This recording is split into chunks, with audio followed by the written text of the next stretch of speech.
Hello there, and welcome back to You Don't Know Her, the Mindset podcast, all about creating the best future for yourself, one by design, not by default. And for the third time, we are joined again by the visionary, by the maverick, by the man who's shaping the two-side film scene, and globally, I'd say as well.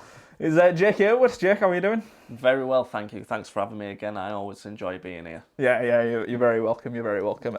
So I just wanted to pick up on kind of where we left off last time, which was we got into Christopher Nolan a lot, and then we just knocked on the door of the Leonardo DiCaprio world, because he's someone that, well, as you know, I think he's been absolutely brilliant in everything he's ever made, apart from the one film he won the Oscar for, The Revenant. Which I love him in. Great performance, and I'm not doubting that. I just was bored to tears. Personally, I don't mind having a scared attack on him, but no, it was a great film. It was all I remember about that entire film was a great scene with a bear, and then kind of me checking my watch and waiting for it to be over. Unfortunately, did the cinematography not do it for you? Well, I'm not into all that sort of stuff at the time. I was more into dialogue was my big thing, and there was very little of that at the time. I'm always been a words man. Yeah, you like being spoon-fed, don't you? Yeah. I need someone to say, right, Luke, okay. And what the bear means is, and I need to understand, because I didn't have any of that. No. And I'll go home, if I did some deep dive, and I go, you know what, actually, that's a really clever film. And but I've not actually done any of that, so I can't give it any credit. Shame that. Yeah, it's a shame, and I really should have given it its due. But we're not going to talk about The Revenant. We're going to talk about some other films of his. And the one I wanted to chat about, which I think I'm right in saying you've seen and you enjoy, Shutter Island. I have seen it, yeah. Amazing, because loved it, I loved it, yeah. I watched that as a kid, probably didn't really care too much for it, but I recently rewatched it again, and I thought, actually, some of the stuff they did in that film, I mean, a very basic example is he's sat with, because it's all about, without kind of spoiling the film, it's about his internal view of the world and view of the situation he's in. But there were certain clues dotted throughout that film of actually reality's not what it seems, and you don't pick up on it the first time you're watching it. You pick up on it when you know kind of the ending, and then you go back and watch it. So is that I wanted to pick up on, rather than the acting, and I wanted to pick up more on the storytelling of the film. Is that something that you've maybe, is that one of your tools in your toolbox that you've thought, actually I want to incorporate some of that and think, I want to get people thinking and and drop little things in here and there? Is that something have you implemented that in anything you've done, or is that something you might consider in the future? So it's tricky because as you probably know, filmmaking, it's very much a collaborative sport, so it's a lot of people coming together to tell a story, and I guess within that, certain people take on different roles, handle different challenges, and again, it's all, and people who have certain titles carry out those tasks differently, so it kind of all bleeds into different things. So the role I tend to go after, again, DP, for me anyway, but again, not all DPs will be the same. There'll be others who have different approaches, but when I tend to be brought on to projects, the story has kind of already been set, so I've maybe not had too much of a say in terms of what's been written down. It tends to be more on me in terms of how do we take this script and bring it to life, sort of, along with the director, who also plays a big hand in the things that I do. So if you're asking me specifically, the answer right now is I probably haven't had too much. Again, I'll give ideas, and I think that kind of is kind of what I see my role as. I see myself as a better idea refiner. So someone, a director or whoever will say, oh yeah, I've got this idea, what if we try and do this? And I will give, if they ask for it, if they want it, I will give my opinion. I'll say, okay, yeah, that's cool, but maybe what if we slightly tweak it so we do this instead? This might help us out. And then they'll take that advice or they won't, but that tends to be more my input on the overall project. Yeah, I think that's true for anything creative. I think it's about ideas, throwing ideas out there, seeing what people go with. Some people might not be on board, and that's fine, but next time they might be. one thing that really opened my eyes is something you showed me years ago.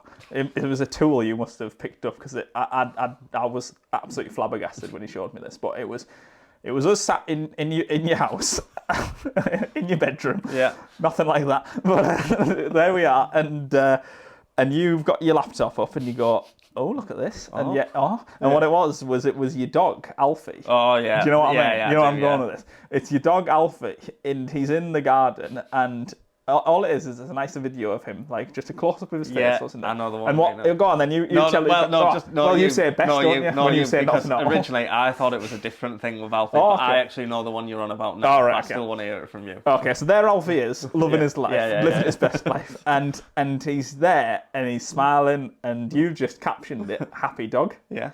And you said, look at that, and I went, oh, that's cute. Look at Alfie there. And then you went, now look at this, and then you pulled up video too, and it was the same footage. Yeah. It was the exact same. You'd not tweaked it at all. There's no trickery here.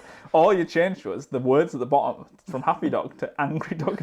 And when I watched it the second time, he does look angry actually. You know, he is. And you just went, Now explain that to me. Yeah. What does that mean? It was doing a lot for me at the time. Yeah. Well, I think just as I'm hearing the story, and even now as I'm waffling, I'm buying for time to make an answer. But I think it's just that's it, isn't it? It's all subjective, and you can almost. That was obviously a very funny example, but you can lead your audience, can't you, into what you want them to feel, and that's from the music, the shot, the framing, like it all. Keep coming back to it, but it's that story that you want, that emotion you're looking to elicit. You have control over that, yeah. It's amazing. It's amazing what it can do. There's an old TV show which I actually never watched, but I've heard about, called Tales of the Unexpected. And the reason I bring it up is it was mentioned on one of my favourite podcasts or radio show, or whatever you want to call it at the time. It was the one that Ricky Gervais, Steve Merchant and Carl Pilkington made. And Carl Pilkington, if you don't know, he's someone who's a bit of he's actually very wise, but just the way he presents himself, he does come out like a bit of a fool sometimes. But what Ricky Gervais said at one point when they were chatting about Tales of the Unexpected, he goes, and then it'll get to the end and it'll be, and the ghost was headless and then the head was there the whole time. And that's like the kind of the way it works. But Ricky said, and the thing is with Carl is the only person who watches this show and it actually is unexpected for him. For everyone else, everyone sees it coming. But for Carl Pilkington, he's, whoa, did that come? And that was me. Yeah. That was the eye-opening moment I had of like when you thought, wow, I've been led astray on so many occasions by films that have like played tricks on you and thought, right, because is it something about antagonists being on the left-hand side of the screen or something like that? Yeah, or it's like making stage. There's something, I know it's a theatre thing. It's like stage left, stage right, like the way they exit and enter, I think. Yeah, okay. So it is, honestly, it's like, But this is it. It's the more, you've got to realise there's people there that if we're not breaking new ground here, neither of us, we're kind of drawing inspiration from things. And we'll have our own original thoughts and ideas, but it's about kind of seeing what people have done and building on that. So, and to kind of bring it full circle, I suppose, back to DiCaprio as we started talking about someone who, this is a film I don't know if you've seen. What's Eating Gilbert Grape? No, okay. So that was his first ever film, as far as I'm aware. It was certainly his breakthrough role. I think he was 14 at the time, and he plays a disabled person who, and he played it very well. And Johnny Depp's in the film. But I thought DiCaprio stole the show as this 14-year-old lad who played this role so well that when he came to the awards to be nominated for the awards he was nominated for, people were blown away that he was actually fully abled, because he played this role so well that he convinced people that was him. And for a 14-year-old child essentially to do that is quite incredible, isn't it? But I suppose it's his self-belief, isn't it? And his kind of thinking, there's no reason I can't, be as, there with Johnny Depp, who's a big star at the time, there's no reason why I can't be at the same level that he is. Yeah. So, is that, obviously you can't speak to What's Eating Gilbert Grape specifically, but is that, we spoke earlier in a previous episode, kind of being on set with someone like Vince Knight and things like that. Is that something you see as well and go, right, okay, this person's here and I'm here, but there's no reason I can't be here? Is that something that you've thought about? In terms of like achieving... Yeah, in terms of kind of success, building your own brand, building your own, story. Yeah. Honestly, massively, yeah. Like again, it's weird. Like I suppose maybe he's never spoken about it publicly purely because yeah, I've never been on a platform where I would. But yeah, like I've always had that for the longest time now. Yeah, that internal sort of self belief that yeah, I do think like yeah, it maybe sounds a bit arrogant, which is not how I try and come across. But yeah, I do feel like yeah, I'm gonna get to that point of success where yeah, I'm doing what I love like as a profession, and yeah, I've got like a happy, healthy lifestyle as a result of it. Yeah. Yeah. Yeah, I think that's the perfect mindset. That's what we're trying to capture in this. I'm bringing on people onto this show about just people that have the right mindset. So whatever it is, I've had musicians on, you know, yeah, there's just lots of different people that are going to come on and kind of yeah speak about their own journey and kind of that development. But yeah, to keep it somewhat on theme of DiCaprio again, we'll go back to him, but I'll try and talk about one that I'm again sure you've seen, Django Unchained. Yeah. Yeah, okay, good few. Yeah. But yeah, that's another one where he was. I mean, he's the main star of the show in that one, isn't he? But he is again gives such a performance. I don't even remember he cuts his hand open. Yeah. And that scene, he just powered through it, Yeah. and he just his hands bleed, and it's glassed, you know, and but it's like it's very emotional. He just gives it everything to that scene, and that's the scene I think that shot they ended up using in the final film, didn't it? But that speaks to his professionalism because some people. Yeah, I'm sure a lot of stars would, sustain an injury like that and think, okay, I need to take the rest of the day off or something like that. I need to sort myself out. But he was just in the moment and thinking, right, well, what can we do here? Is that, I mean, as a film as a whole, Django Unchained, or kind of, more broadly speaking, beyond that, is that a level of professionalism you are inspired by or thrive towards as well, and think, right, a lot of people here have put in a lot of time here, and for any issues that may arise on set, are you thinking, let's just do the best with what we can do? Is that kind of your mindset? Absolutely. Like, yeah, literally, I couldn't agree more. And I mean, there have been times, like, yeah, I'll maybe try and keep it all top level, but yeah, there have been times where, like, things have happened on set where it's not gone the way I would have thought or whatever, and there've been challenges, but I'm thinking, look, okay, I always go back to thinking, let's control what we can. And again, it's like, I can always tell like the environment I'm in, like who's really up for this and who's not, and it's like, yeah, there've been times when things have like, happened to me on a set, and I'm thinking like, it goes back to that example of the hand thing, like, you could just, if you wanted to, you could just spit your dummy out, or throw your toys out the pram or whatever and call it quits there, or you can keep pushing on and see through, and because I'm thinking, yeah, it's not about me. Like there's a collective here that have given up the time, especially at our level, that have given up the time to be here, and I just think, yeah, if I, just because it's maybe not going how I want it to or whatever, like I still want to do the very best that I can for the people that have given up their time to be here. Like I feel like I owe it to them. So yeah, I agree.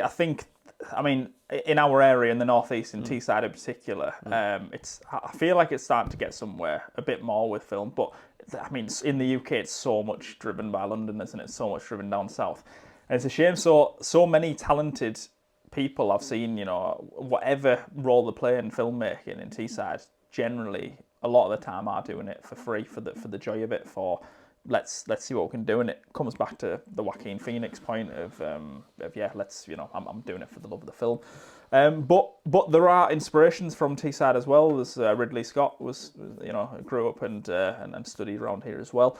So is that something that provides you inspiration in thinking, okay, I don't have to, a mold of what a very successful filmmaker looks like. Most people might think, okay, it's someone from LA or from London or New York or something like that. Are you starting to think, actually, none of that matters? It's more about kind of how you apply yourself and adapt to your situations and your circumstances. yeah, absolutely. I mean, I'm trying to think if I've always thought that of, yeah, maybe that has been a mindset change. I honestly can't say off the top of my head, but I definitely agree that, yeah, you can look to maybe other people, again, from different cultures, regions, and be inspired. But I really think, like, yeah, you can forge your own destiny. And that doesn't matter where you come from. I mean, because, yeah, you've highlighted people from there, yeah, like America, LA, whatever, from doing digging and research. But I've seen the opposite end of that, where I've seen people achieve, really high levels of success. But again, from maybe less desirable areas. Yeah. So so that to me speaks volumes that it's it's the individual. How much do you want it basically? Yeah. If you want it enough, then Yeah, there's it's no there to be had, stopping. isn't it? Yeah. You just got to not kind of cap your own limitations. You've got to kind of think, right, a recent example is Richard Gadd from Baby Reindeer, the actor and creator of Baby Reindeer, which was, certainly in the UK, I don't know about globally, but the biggest show on Netflix.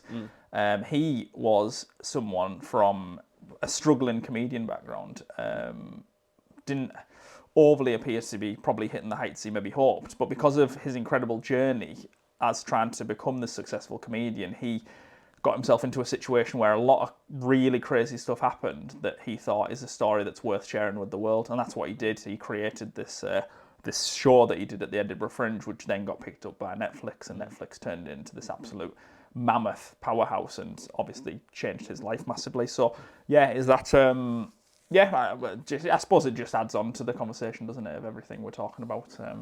Of kind of there's no limitation. I mean, even Messi in football was someone that was dropped by a lot of clubs, wasn't he? But yeah. Well, we'll go to chapter 4 of the DiCaprio story, I suppose then, and yeah, I mean, there's so many. There's just so many we could go for, but. Yeah, I want to talk about it's me directing this. I want to tell you what I want to talk about.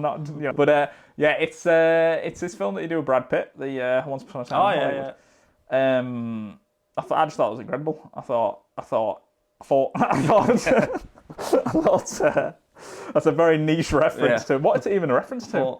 I thought I can't remember. We'll dig that out and I'll put in the description box below because it's a very, very niche reference to whatever it is. But yeah, that film was Quentin Tarantino is one of my favourite directors. He is, he is a bit of a maverick. Yeah, I've used the word about you to introduce the episode, but I wouldn't. Yeah, he's a bit of a, he doesn't mind saying, what he thinks, and he doesn't. Yeah, and he's always kind of. Every single film he's put out, I think, has been a huge success. Yeah. And even going back to Reservoir Dogs, like that was so low budget for what it was. But you look at the actors and the cast that were in that, Harvey Keitel and Steve Buscemi and people like this, and I believe, I may be wrong, don't quote me, but I believe half of the entire film budget went to one song. It went to Steelers Wheel, Stuck in the Middle with You. Right. Half of the entire film budget, but it was still this incredible film that people love watching now, decades later.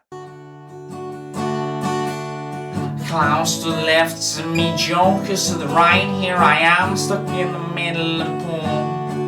Yes, I'm stuck in the middle of the pool. Tarantino, Christopher Nolan, everyone. Is there anything you can add to this conversation of kind of, you know what? I'm loving film because it's given me this. It's given me the opportunity to do this. And what's that? What is this for Jake Yearwood?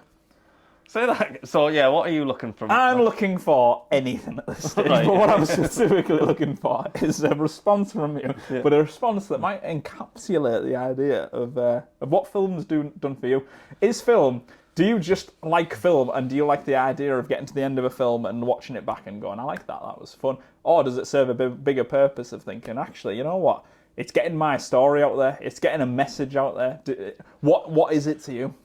I think as a creative, so yeah, whether that's film, music, whatever, I think anyone who's involved in like the creative arts, we all, I suppose you maybe try and deny, myself the same. Probably all have like a bit of an ego or whatever, and it's like we put a bit of ourselves, into everything that we make. So it's, as a result of that, anything that I'm involved in or whatever that you put out, you want it to be well received. Like there's a bit of you that secretly, let's take Instagram, or if I post something to Instagram, there's obviously a part of me that's wanting it to be well received, good engagement and all that sort of stuff.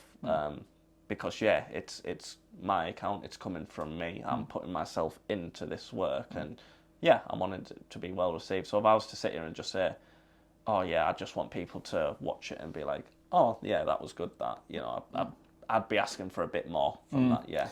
Yeah, it's got to serve a bigger purpose, doesn't it? Really, you're not just making a film for the sake of making a film, are you? Yeah, you've got sort of a higher understand and appreciation of that. And again, that draws from your inspirations, doesn't it? That draws from the whole idea, I think, of you wanting to do this was probably, well, as we spoke about, being at work and thinking, I'm not happy. How can I be happy? What fulfills me? And then you had the thought, well, I've always loved film. I love going to see films. I love going to see Avengers 11 times. Whatever it may be. Yeah. But yeah, so is that true? Is that true to you? Is that thinking, right, this has impacted me. This is good for me. I want to give back. Literally that, yeah. You pretty much nailed it for me. Yeah, I would like to be able to give people that feeling that I've received from consuming like films, growing up myself, and even to this day. Yeah. Like I'd be able to try and like pay it forward, like make people feel how I feel when I've gone to see, The Dark Knight, Avengers, Inception, whatever it may be. Yeah. Yeah. Unbelievable. Absolutely perfect. Well, I do thoroughly appreciate your time again, but for the third time, that is our time. So, yeah, thoroughly appreciate you. And one last time, where can the people find you if they do want to see you? So if people want to know a little bit more about me, they can find me on Instagram. That's probably the best way. And the address for that is jakeyearwood.dp.